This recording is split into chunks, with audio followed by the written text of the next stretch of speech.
ഷവോമിയുടെ phone ഉപയോഗിക്കുന്നവർക്കൊരു സന്തോഷ വാർത്തയുണ്ട്. അതായത് ഷവോമി ഇന്ത്യ പുതിയൊരു അനൗൺസ്മെൻറ്റ് നടത്തിയിരിക്കുകയാണ്. അതായത് അവരുടെ മോഡലായ Mi11 അൾട്ര, അതായത് Mi 11 അൾട്രയിൽ വൈഫൈ ഇഷ്യൂസ് കണ്ടെത്തിയിട്ടുണ്ട്. അതുകൊണ്ട് തന്നെ ആ ഫോണുകൾ അവർ റീപ്ലേസ് ചെയ്ത് കൊടുക്കുന്നുണ്ട്. അവരുടെ തന്നെ മറ്റൊരു മോഡലായ ഷവോമി 12 പ്രോയിലേക്കാണ് ഈ ഫോൺ റീപ്ലേസ് ചെയ്ത് കൊടുക്കുന്നത്. അതായത് നിങ്ങൾക്ക് ഈ ഫോണിൽ ഇഷ്യൂസ് ഉണ്ടെങ്കിൽ ഈ ഫോൺ കൊണ്ടുവന്ന് കഴിഞ്ഞാൽ നിങ്ങൾക്ക് 12 പ്രോയിലേക്ക് ഒരു അപ്ഗ്രഡേഷൻ ഫ്രീ ആയിട്ട് നൽകുന്നുണ്ട്. അതേപോലെ തന്നെ അവർ രണ്ടാമതൊരു ഓപ്ഷനും മുന്നോട്ട് വെക്കുന്നുണ്ട്. അതായത് അവരുടെ ഫ്ലാഗ്ഷിപ്പ് ഫോണായ ഷവോമി 13 പ്രോയിലേക്കും നിങ്ങൾക്ക് അപ്ഗ്രേഡ് ചെയ്യാം. പക്ഷേ 13 പ്രോയിലേക്ക് അപ്ഗ്രേഡ് ചെയ്യണമെങ്കിൽ നിങ്ങളൊരു 30,000 രൂപ എക്സ്ട്രാ അടയ്ക്കേണ്ടതായിട്ട് വരും. അതായത് ഫ്രീ ആയിട്ട് അപ്ഗ്രേഡ് ചെയ്യണമെങ്കിൽ നിങ്ങൾക്ക് ഷവോമി 12 പ്രോയിലേക്ക് അപ്ഗ്രേഡ് ചെയ്യാം.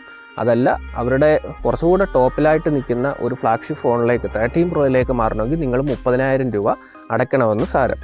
അതേപോലെ തന്നെ ക്യാഷ് പേ ചെയ്ത് നേരത്തെ തന്നെ Mi11 അൾട്രയിൽ നിന്ന് ഷവോമി 12 പ്രോയിലേക്ക് അപ്ഗ്രേഡ് ചെയ്ത കസ്റ്റമേഴ്സിന് അവർ പേ ചെയ്ത ആ എമൗണ്ട് റീഫണ്ട് ചെയ്തും കൊടുക്കുന്നുണ്ട്.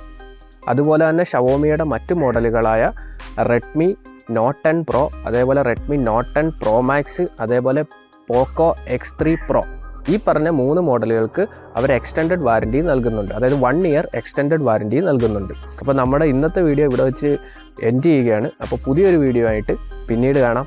താങ്ക്